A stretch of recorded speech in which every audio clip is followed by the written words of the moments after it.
Hello, and welcome to the Delusional Boyfriend Book Club, where if holding someone to a love contract they didn't really want to agree to is wrong, I don't want to be right. My name is Courtney, and I'll be your host, and today we're talking about September's BL Manhwa of the month, Boss Bitch Baby. This is by Dacto and Mr. Blue. I believe Mr. Blue is the artist, and Dacto is the writer. And this was released in 2020. You can find it on TappyTune. There is a 16 plus version and a mature version. I made the mistake of buying the 16 plus version, and then every episode I wanted to see the explicit details of, I had to go buy the mature version as well. So just watch out for that if you haven't already bought this series. And if you haven't already rated, reviewed, subscribed to the channel, please do so. If you're listening to this on a podcast app, make sure you turn on auto downloads so that you get episodes as soon as they're released. And if you haven't followed us on YouTube yet, you can watch this as a video format over there. And I would love if you subscribe to us there as well. With that being said, I want to dive right into our tropes. This story has it all. And what I really love is that it subverts a lot of our normal stereotypes and gives us something fresh to look at. So with this story, we are going to have BDSM.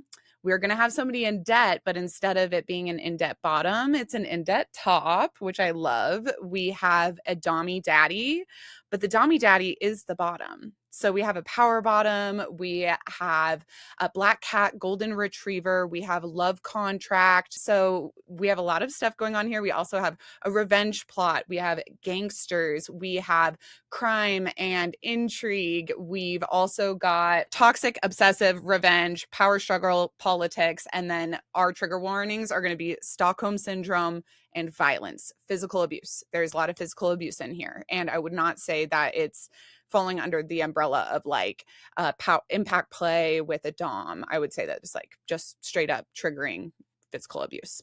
So those are our tropes we're working with. And then as far as a little kind of spoiler-free overview, we have a CEO. So in Korea, there's like somebody called a chaebol. I think I'm saying that right. A chaebol, which is like the heir to a company or a very rich person who is like part of the like socioeconomic stratosphere that is above everybody. So chaebol. So in this story, we have a chaebol who was sent away from Korea to live in America when he was 17, and he comes back at 32. And when he comes back at 32, he meets our other main character. So if you haven't read this already, go buy it on the official platform because I'm about to dig into everything. So we meet our main character, and both of these guys are the main character, but I would say it leans a little bit towards the chaebol, the rich guy. So at 17 years old, we have our main character, Yu Sung, and he is sent away by his grandpa to America. And after 15 years, his brother starts a scandal and he's allowed to return back to Korea. So we learn that he has a twin, and his twin is stupid and heterosexual, and nobody wanted to leave the company to him. And he is very smart, was primed to take over the company. But when his grandfather found out that he was gay at 17, he was sent away, and they decided they would just let that stupid brother inherit everything because of this, what they thought was a disease or a flaw of our main character, Yu Sung. So his brother, his twin brother, who is much smaller than him, asthmatic, he gets arrested for a drug charge. And so that's why Yu Sung is able to come back to Korea and take back his kind of rightful place at the company. Now, there is somebody else who should be inheriting the company, and it's his mom. But in this company, it's very old fashioned. And the grandpa who runs everything does not want to leave it to a woman, even though he knows she's the best option. Everyone knows she's the best option. Because she's a woman, she's not an option. And this has made her hate both of her sons, because if she can't have the power in the position that she's always wanted her entire life, and she has to just hand it over to her sons, who neither of which have worked as hard to be perfect as she has, she can't bond with them because she's so resentful and jealous of them. So that's the kind of dynamic going on here. And Yusung comes back to Korea. He's joining the company again, and we meet him at a bar. And he sits down at the bar, and everyone's kind of congratulating him on how he got this kind of promotion. He's welcomed back into the company. Everyone sees it as a really good thing, but he's kind of irritated. His family relationships are very distraught. So the bartender kind of sees this and it's like, it must be hard for you to have all this pressure. Let me buy you a drink. So he buys him a drink and he slides him his phone number. And then he kind of looks around and there's a couple making out. And the bartender's like, oh my God, did you not realize this was a gay bar? I just slid you my number. I thought you realized it was a gay bar. It's called Moby Dick's. Which I thought was a hilarious name for a bar. And he like goes to take the number back. He said, I'm sorry, I thought you were one of us. I didn't mean to creep you out. And the guy goes, I am one of you. Yusung is like, I am one of you. Let me have your number. And what time do you get off? And he's like, I get off at 10:30. And he's like, let me ask you again, when do you get off? He goes, I get off right now. So the bartender's name is Hojin. Hojin and Yusung go back home and it is on. And Yusung is like, I've only ever been the top before, but I'm willing to give you a chance. And so Hojin tops him, and Hojin is like, you're the most beautiful man I have ever slept with. I can't believe you went home with me from the bar. I think you're so beautiful. I fall in love really easily. This is our golden retriever character. He falls in love, and we know this about him right from the get-go. He falls in love immediately, and he knows when he sleeps with Yusung that it is over for him. And so he wakes up in the morning and he's gonna like make him breakfast, and Yusung writes him a check and like leaves him $1,000 for the night, treating him as if he's a sex worker. So this is very insulting to Hojin, who thought they might have a real connection and was excited about the possibility of exploring things with this person, even though he knows he just falls in love with anybody. But he's a little bummed out that he thought he was doing this in a transactional way. So fast forward a little bit into the future, and we see Yusung is inheriting this business, back in training to take over for his grandpa, and he is looking for Hojin. He's looking for the top that he met in that bar. And so he sicks everybody in the company on him. And he's like, this is our mission. We're going to find Hojin. All of you guys are working overtime till you find him. So they do find him, but it's not in a great way. He is being beaten by debt collectors because his brother signed a loan in his name and then ran away from the loan. So basically he's in debt, but he didn't do anything to become in debt. It's not his fault. And his brother is just MIA, leaving him to the loan sharks. So Hojin is suffering, being beaten by these loan sharks when Yusung's guys come in and save him. And they bring him back to Yusung, and he's like, do you recognize me? And Hojin goes, how could I not recognize you? I told you you're the most beautiful person I've ever slept with. And he says, well, that's lucky for you because I just bought all your debt. And I'm going to give you the deal of a lifetime. If you will work for me for 1 year, I will pay off all of your debt. You'll owe me nothing. Here's the contract. Here's the stipulations. Stipulations are you may never leave the house. You may never sleep with anybody other than me. And you must provide sexual services to me at any time that I demand. You must be at my beck and call. I will provide your housing. I will provide everything for you, but you must do anything I ask. You must never leave. You have no other life, no family, no friends, nothing outside of me. And Hojin just says no. He's like, if you don't like me and you don't want something real, I don't need this. I've been poor my whole life. I don't care if I'm in debt. I'll figure it out. I'll work. He's like, you just want to work paying back penny by penny? And he's like, sure, that's what hardworking people do. And I'm fine with that. So he goes to leave, and the secretary to this chaebol goes, please don't leave. Tell Yusung, I beg you, go tell Yusung that you accept his agreement or this is going to be very miserable for you. And he's like, what does that even mean? So he goes to leave and opens the elevator, and all of these guys in black suits kidnap him and take him away. And he's brought before Yusung again. And Yusung says, okay, if you're not going to cooperate, I'll force you to sign this. And basically forces him to agree to the contract. Now, this is a toxic story. It is full of triggering content. It's very BDSM. It has this love contract in it. It has coercion. It has coercive control. It is very toxic. I will say, though, the character, the top, who is in debt, who's being manipulated, he's really desperate for attention, and he has no family or friends. And so part of him this whole time is just kind of like, who, me? You think I'm special? You want to kidnap me? Which is so girly pop of him, and I just love that. There's been so many moments in my life where if somebody would just be like, I'm going to lock you up in a tower, I would have been like, oh, I love that. Nobody's paid attention to me in forever. And that's like my middle child syndrome. As this story goes on, we learn that this top has something else called good guy syndrome, where basically he wants to do good by everybody, which is why he's not as mad at his brother for putting him in debt like he should be. He really feels like if he's not perfect and nice and only shows positive emotions and positive reactions and is accepting and going with the flow and, you know, if he's always agreeable, then he will be accepted and loved and taken care of and not abandoned. And so it makes sense that he kind of goes along with this love contract as easily as he does, even though he tried to refuse in the beginning. He kind of gives in because he's desperate for somebody to pay attention to him.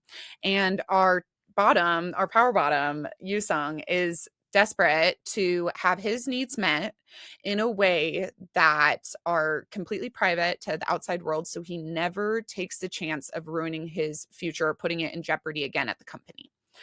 So these two kind of move into their dynamic.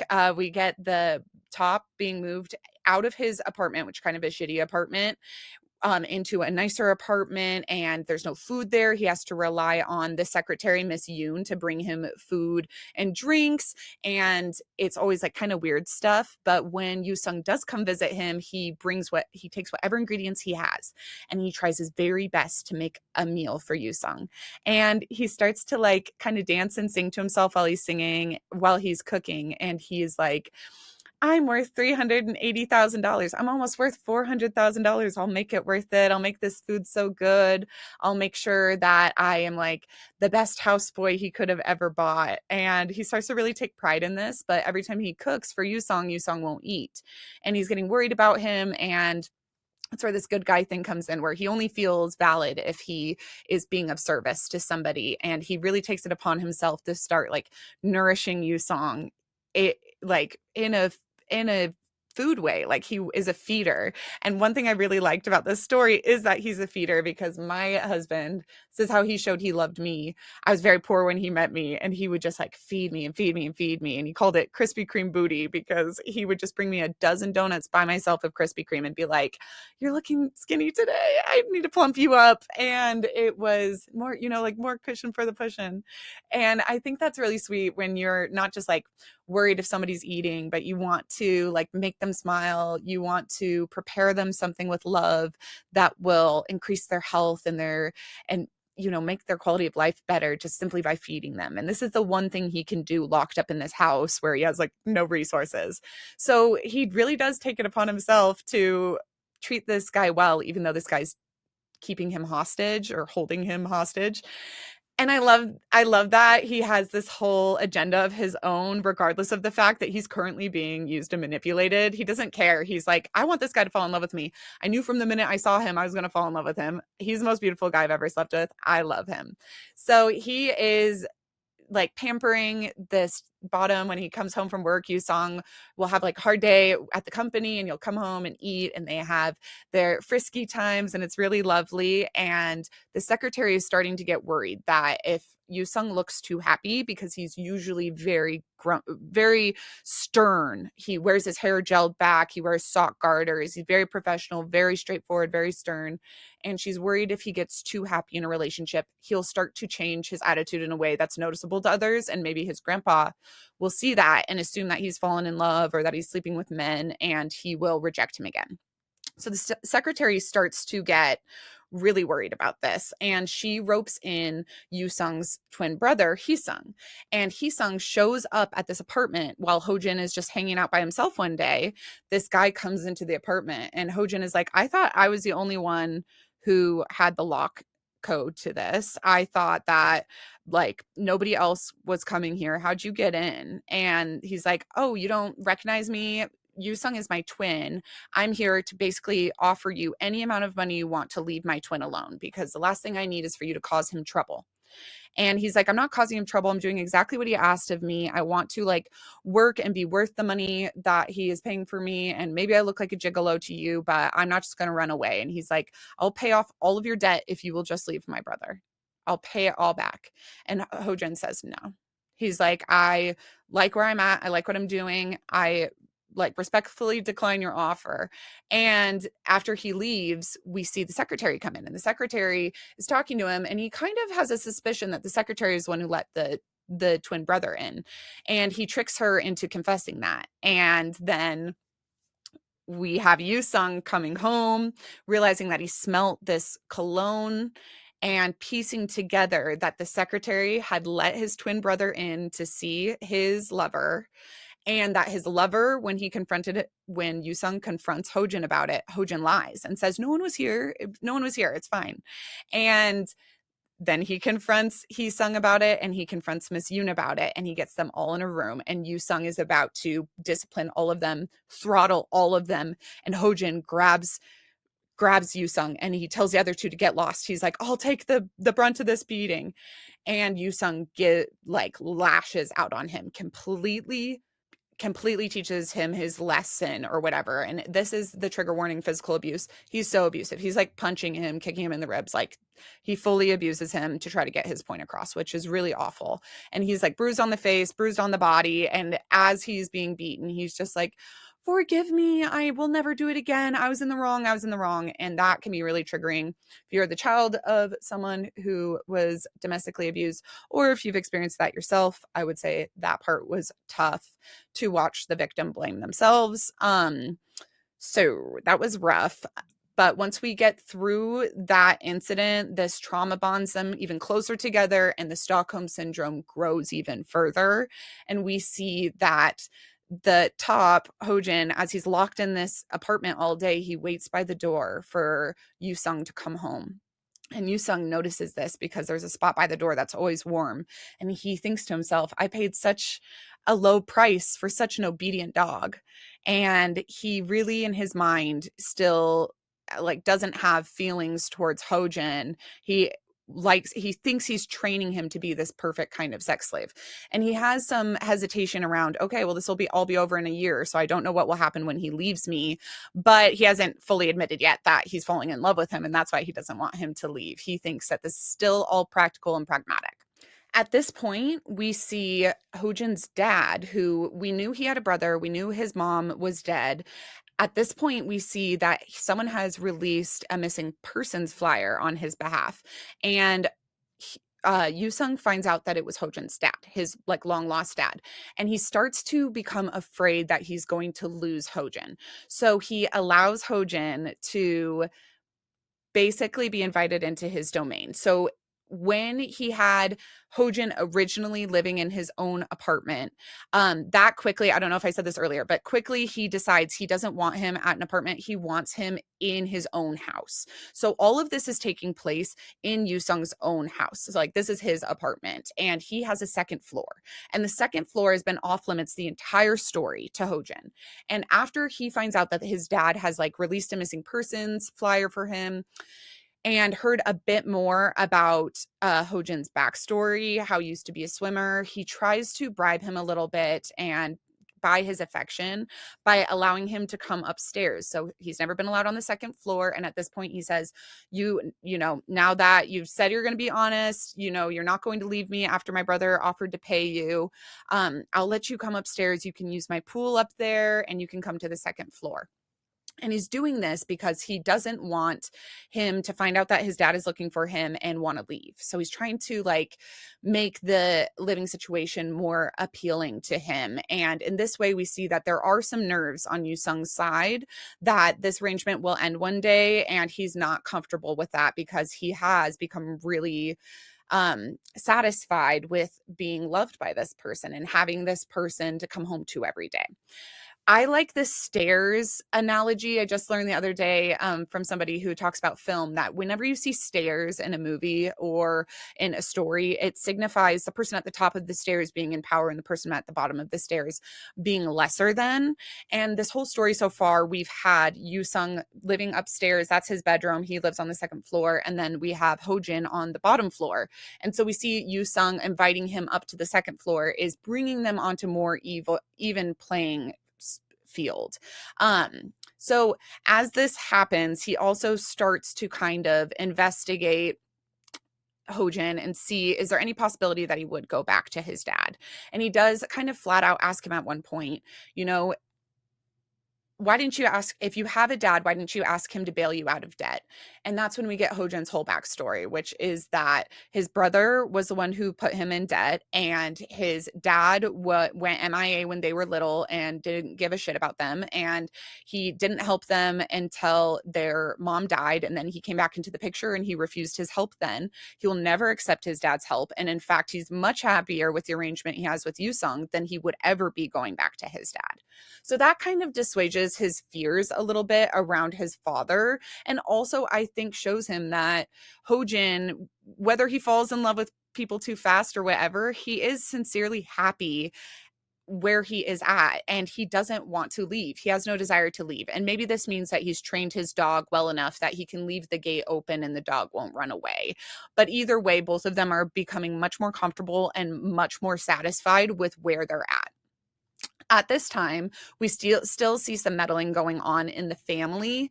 We see that every day Hojin sends Yusung to work and he goes, make me more money. Here's your breakfast. Give me a kiss. He also learned that he doesn't like to eat fish heads, and that's why he hasn't been eating a lot of his food. So he starts removing the fish heads. They're very happy, and everything is going well until Yusung needs to go to a work trip. And his mom meddles. His mom, who always wants her sons to fail so she can take over the business. She has contacted the first love he ever had when he was 17 from before he was sent away to America. So we get this backstory from Yusung that, and this is why the secretary and the brother have been meddling. Basically, Yusung, when he was 17, was flirting with a guy, was in a relationship with a guy whose dad owned the hospital. And they started to kiss when the secretary, who had a crush on Yusung, saw them. She started crying, and it alerted the adults around them that something was going on. The adults walk in, they see these boys making out. They send Yusung away to America. The other boy denies it, says that he was being assaulted, says that there's nothing between them. Fast forward 15 years later, Yusung is so bitter. He promised that boy, he's like, if I ever see you again, I will kill you because you destroyed my life. I told my family that I was going to love who I wanted to love. You told them that we were nothing and that I forced myself on you. So I will, if I see you ever again, I will kill you.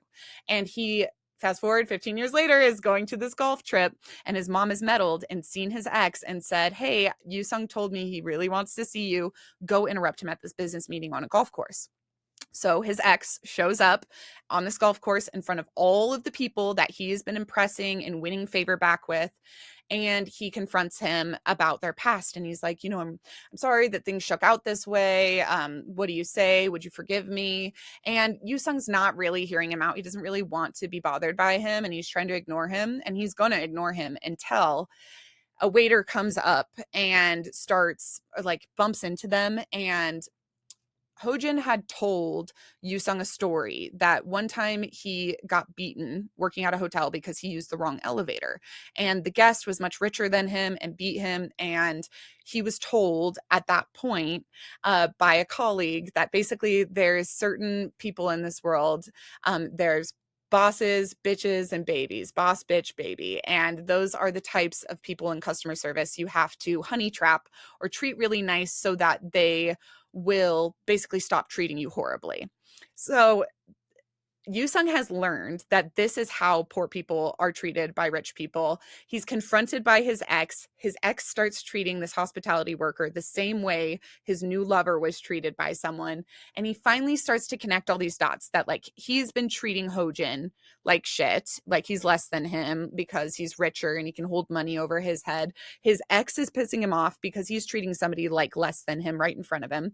And he's just has this breaking point, and he punches the guy in the face in front of everybody. And he realizes right then and there that he's going to lose his position in the company, but he doesn't care. It's not worth it to be a rich asshole if it means that he has to be surrounded by these people and be fake all the time and deny the people that he loves and hide them away in apartments. This is the last straw. So he beats him up. He goes home and he tells Hojin, I want to run away with you. Will you run away with me to America? I can support us. I'll give you the best life. I will call off the contract. We'll just be together. Let's just run away. And Hojin at this point has already, like, admitted that he loves Yusung, but Yusung's never admitted it yet. And Yusung at this point admits it. He goes, I love you. I want us to run away together. I want to be in a real relationship. And this fills Hojin with so much joy because he knows this man loves him back. And then it fills him with so much sadness because he himself has given up on a dream. When his mother died, he no longer could be a swimmer and he loved to swim, and he doesn't want to see his lover, Yu-sung, give up on his dream. So what does he do? He has one good last night with him, packs his things, calls Hee-sung, which is his twin, and says, I'll take you up on your deal, pay off my debt to your brother. I will leave in the middle of the night. I'll never come back. I'll never cause anybody any trouble. Make sure that he inherits the company. I will go into hiding for a couple years so that he doesn't come after me and kill me. And he leaves. When Yu-sung discovers what's happened, he kind of knows right away that this is something that Hojin is doing to protect him. And he's already asked Hojin not to protect him. Yu-sung might be the bottom, but he's power bottom. He's a dommy daddy, and he's older. He's 32, Hojin's 27, and he's told Hojin, I'm not a damsel in distress. I will protect you. I will provide for you. You do not protect me. You do not do what's best for me. So that is a very interesting dynamic, and he gets very mad when that is disobeyed, and he realizes that Hojin has left for him for his own good.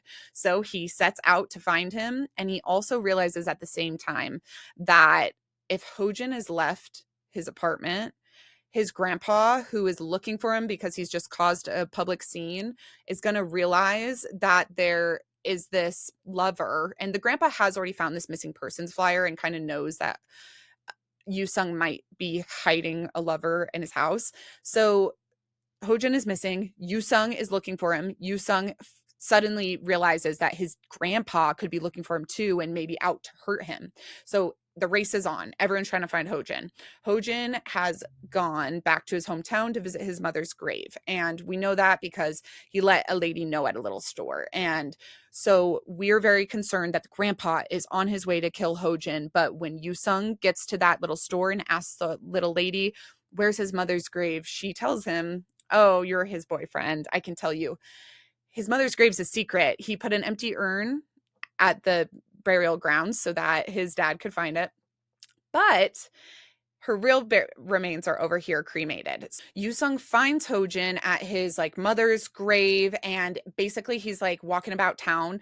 Hojin is looking for him desperately. When he sees him, he also sees that his grandpa's guys are about to catch up to them. So he punches Hojin in the face, knocks him out, kidnaps him, gets him back to this hotel room where he is locked up. He has a collar around his neck and a chain. And he has sprained his ankle as he was trying to get away from all these people. He has a black eye from getting punched, and Yu-sung wakes him up and he's like, listen, I have you locked up here for your own good. Everybody is looking for you. Just tell me you were out for a walk. Don't tell me you did this for my own good. I will take you back. I will get you to safety. But this is the end of it. You are no longer ever running away from me again. I have you chained up here. I will be right back. I have to sort this all out. Just stay where you are. So Hojin agrees. He's like, I'm sorry that I did what I did. I thought I was protecting you. I'm ready to come back. I love you. I could never have stayed away.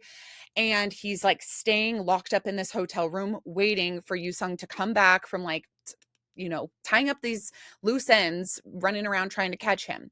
As he's doing that, Yu-sung's twin brother, who's just stupid, it's not even his fault, he's just stupid, he comes to bring something up to Hojin in that room, in that hotel room. And Miss Yoon, the secretary, is up there, and she's like, oh my God, Hee-sung, did you look to see you weren't being tailed, or did somebody follow you? And he's like, what do you mean? Who would be? And at that moment, who barges through the door but the grandpa's guys? They see that they've got Hojin already in a collar, tied up to a bed in a hotel room. They bring the grandpa in. They basically throw everybody out, and they hold Hojin at gunpoint. And the grandpa is telling him he's going to kill him, get rid of this threat to the company, and force. He's like, I know that my grandson was planning to quit the company and run away with you after the incident at the golf course, and I'm going to force him to stay, and I'm going to kill you, and this is what it's come to. And at this point, Hojin somehow gets his phone to call Hee-sung. Hee-sung's on his way back to the hotel. He is getting this phone call. He answers a call. It's his grandpa, and Hojin gets the grandpa monologuing. And Hojin remembers that Yu-sung, the top, Yu-sung had told Hojin that his grandpa was evil and corrupt, and he's pretty sure that he killed his dad and orchestrated like a media cover-up. So at this point, Hojin is being held at gunpoint, and he gets the old man ranting, and he's like, "You're just going to kill me like you killed your son-in-law, aren't you?" Grandpa doesn't know that Yu-sung is on the other line. Yu-sung hears this, records it, gets the police to go, and as the grandpa is like about to kill Hojin, the top, we have the police and we have Yu-sung all coming in. I'm pretty sure Yu-sung gets there right before the police, punches his grandpa in the stomach, and then the police come in. The police basically see the grandpa holding a gun to a man, as well as a man with a collar around his neck, a black eye, a twisted ankle. So they think the grandpa has been abusing this guy, locked him up, even though it was really Yu-sung. So the grandpa looks awful. The grandpa looks like a murderer. They have him a taped confession of him confessing to his son-in-law's murder. They see that he was basically holding this guy hostage. And the genius idea comes to Yu-sung to not take over the company, but to allow his mother her rightful place as the CEO. So he calls the mom and he says, "I basically got grandpa arrested. Grandpa is going to jail. You will be the CEO. You will let me live in peace with my gay lover. And when it comes time for me to take over the business, we can go to bat again. Until then, we're just kind of gonna live in peace." And that's what happens. And everybody kind of lives happily ever after. And the last episode, we see Hojin walking up the stairs to the second floor. And we see this like elevating him to equality with his lover. And he gets up to Yu-sung's room, and Yu-sung is sitting in this windowsill looking up at the stars. And Hojin sits with him, and they start talking about meteors, because that's what Yu-sung's name sounds like in Korea as a meteor. And they talk about how because we're on Earth, we think of meteors as falling, but they're not really falling into the universe. We're never falling. We're never floating. We just are. We exist together. And they talk about this ancient story of basically like a meteor colliding with Earth, and that meteor is still part of Earth to this day. And it's this kind of metaphor about how even though these two were brought together under kind of violent circumstances, they were meant to collide, and they were meant to collide in an explosive way that mended them and bonded them to each other for eternity. And as they're looking up at the stars, sitting on the windowsill, having this moment of equality where they're both together and they both need each other the same amount, and they both value and treasure each other the same amount, and they've both sacrificed so much for each other. They're on each other's level. And they're elevating each other and making each other the best versions of themselves. And that's where the story ends. And it is so beautiful. I loved it so much. I wonder how you guys like this story, because it is fraught with a lot of toxicity.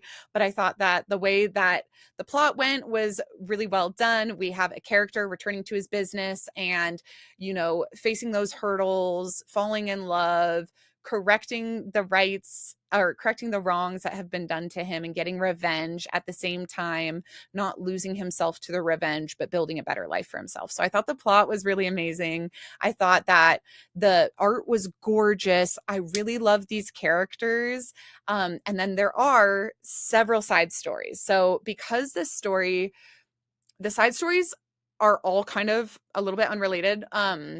They're kind of like fan service from the author to the fans, because each side story is like, we've got the first one set in the Omega verse, then we have a Valentine's Day special, we have a Fox hybrid side story, we have a guide verse side story, we have a clone verse. That's like the fourth side story, is celebrating the print edition of this book, which is going to be coming out in December 2025. And that got its whole side story where basically the characters are all clones. So I was thinking about doing a mini episode where I go through those side stories and pick my favorite and talk about them more in depth. But I wanted to leave this episode to the main episodes 1 through 59. So let me know if you'd be excited to hear a bonus story going over these side stories. And with that being said, I want to dive into my favorite part of the story, which is the delusional boyfriend segment. For my delusional boyfriend in this story, absolutely pick Yusung. Yusung is a dommy daddy. He is a power bottom. He's gorgeous. He wears these little sock garters that are so sexy to me. He's rich. He's ambitious. He is like, he's literally everything I want. He's confident. He knows he's gay, and he's not even ashamed that he's gay. He does what he has to do to like follow the rules people set out for him, but he's not ashamed of being gay. He also isn't ashamed of what he likes in the bedroom. He knows he likes to be on top. He knows he likes to dominate. He knows a lot about himself, and he is not afraid to be a little manipulative or dark or sinister or take what he wants and get what he wants. And all of that to me is really, really, really sexy. And on top of that, he's just drawn really sexy. Like, I really like him. The spiciness in this story, if you read the 16 plus version, you get some spiciness, but I so regret not buying the mature version because the art is really good. But I'm going to wait for the print edition coming out this December 2025. I'm going to collect all the print editions. Those will be explicit. So super stoked to get those and kind of see all of the panels that I was missing because I got the 16 plus version. I would definitely not date this character in real life because he is so abusive. Yusung is like, literally, he doesn't want you to leave the house, doesn't want you to have a life, doesn't want you to have friends, family, look at anyone, touch anyone, he'll beat you. So no, I would leave Yusung. He is a red flag. He's such a red flag. And I would definitely leave him in the realm of fiction. I would not date him in real life. And he doesn't dethrone any of my favorites for the same reason, because some people, you know, like Ajusi never punched his lover in the face. But sometimes I would rather be punched in the face than like left for 3 years. Spoiler alert.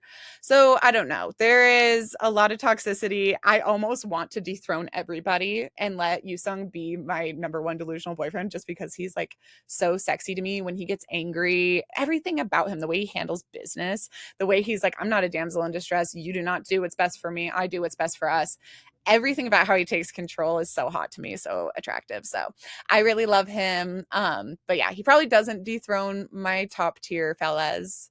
And with that being said, that kind of wraps up our Delulu segment. And I just want to welcome you guys to follow along. If you aren't usually a romance reader, you just like BL or you just like manga or manhwa or webtoons, but you like MM stuff, we do have a podcast that releases every month on the 25th. And that's our reverse harem romance novel. And each one of those stories has like a female lead and 3 male leads. And those 3 male leads are her boyfriends, and they're also each other's boyfriends. So if that sounds like something you're interested, make sure to follow along. That episode will be dropping on the 25th.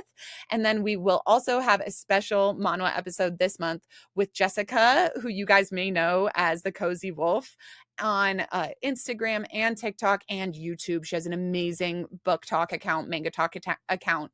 We're going to be covering Black Blood. It is a BL manga, so make sure that you turn on auto downloads so that that is immediately in your library as soon as I publish it. Thank you so much for listening. I really love doing book club for all of you guys, and it's been really fun redoing my office, and I'm excited for some new stuff and surprises I have on the docket. So make sure you follow along on our socials.